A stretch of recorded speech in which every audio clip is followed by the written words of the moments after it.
In the ongoing military operations in the Kursk region, Russian armed forces have achieved significant victories against Ukrainian forces.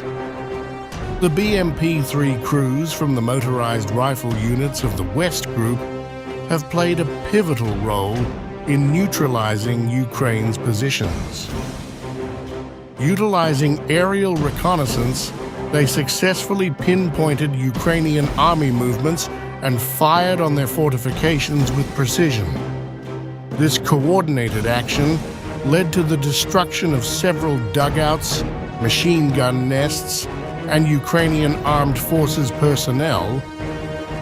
The Mi-28 helicopter, under the command of navigator-operator Balu, also contributed to the operation by targeting Ukrainian Army's communications points and UAV launch sites.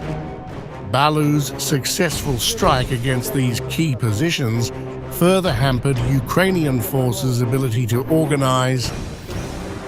In a separate engagement, the Marine Brigade of the North Forces Group took action to push back Ukrainian militants from areas within the Kursk region. Continuous UAV surveillance allowed the Russian forces to pinpoint Kyiv Army's strongholds and repel counterattacks. The Marines captured Western-made weapons, Ukrainian flags, and other belongings during the assault. One Marine Brigade soldier, using the call sign Tolyatti, shared his experience from the battlefield. He highlighted the resistance faced by Russian forces, but commended their commanders for ordering them to hold their ground and maintain the offensive momentum. As of October 6, 2024, Russian forces remain engaged in intense operations to repel the Ukrainian incursion into the Kursk region. The Russian Ministry of Defense reported that several brigades of Ukrainian forces, including the 22nd, 41st, and 115th Mechanized Units, were repelled from areas surrounding the settlements of Darino, Lyubimovka, and Plekovo. Over the past 24 hours, Russian units successfully countered multiple Ukrainian counterattacks, inflicting significant losses on Ukrainian troops. These counterattacks included attempts to break through Russian defense lines near Plekovo. According to the Russian Ministry of Defense, 30 Ukrainian soldiers were either killed or wounded, while the surviving troops were forced to retreat. In addition to ground operations, Russian Army aviation and artillery played a critical role in neutralizing Ukrainian forces. Helicopter strikes and artillery bombardments targeted concentrations of Ukrainian personnel and equipment in several strategic locations. These combined operations resulted in significant Ukrainian losses, including approximately 200 soldiers killed or wounded in a single 24-hour period. One particular success involved the destruction of combat UAVs operated by the Ukrainian armed forces in the Kharkiv region. The Seva Group's drone operators played a crucial role in neutralizing Ukrainian aerial threats, maintaining Russian air superiority in the region. Russian forces have also employed specialized repair and restoration units to maintain their combat capabilities. The Ulyanovsk Airborne Forces Unit from the DNEPR Troop Group continuously repairs and restores military equipment on the front lines, ensuring the force's ability to operate effectively during the extended conflict. These efforts have allowed Russian forces to sustain their operations despite challenging conditions.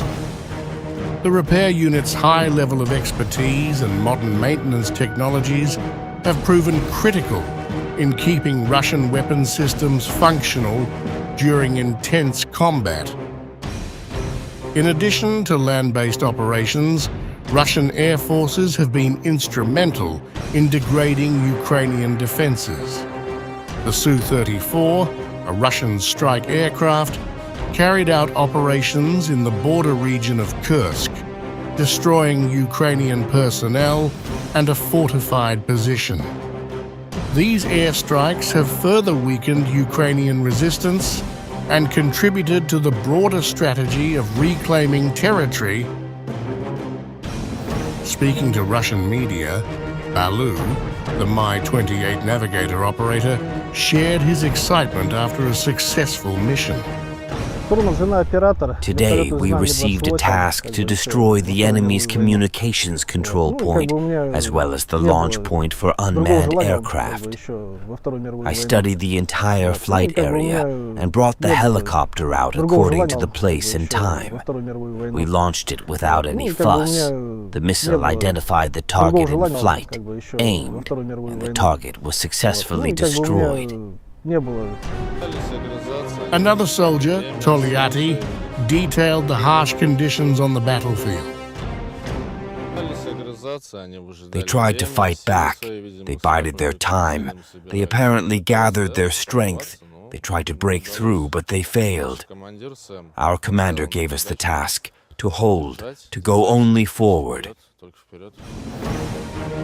As the battle for the Kursk region rages on, Russian forces continue to demonstrate resilience, leveraging both ground and aerial assets to weaken Ukrainian forces. With over 20,800 Ukrainian servicemen killed during the conflict, Russian officials remain confident that the incursion into the Kursk region will be decisively repelled in the coming days. Russia unleashed an overnight drone attack across Ukraine, targeting the capital Kyiv and hitting infrastructure in the Black Sea port of Odessa, Ukrainian officials said on Sunday. The state emergency service said one person was wounded and warehouses and cargo trucks were damaged in Odessa during the multi-wave attack, which kept much of the country under air raid alert for several hours. The Ukrainian military shot down 56 out of at least 87 drones launched by Russia over various regions of the country, the Air Force said. It added that another 25 were lost due to electronic jamming, but did not elaborate. The Kyiv city military administrator said air defenses destroyed all the drones that had been aimed at the capital. No injuries were reported.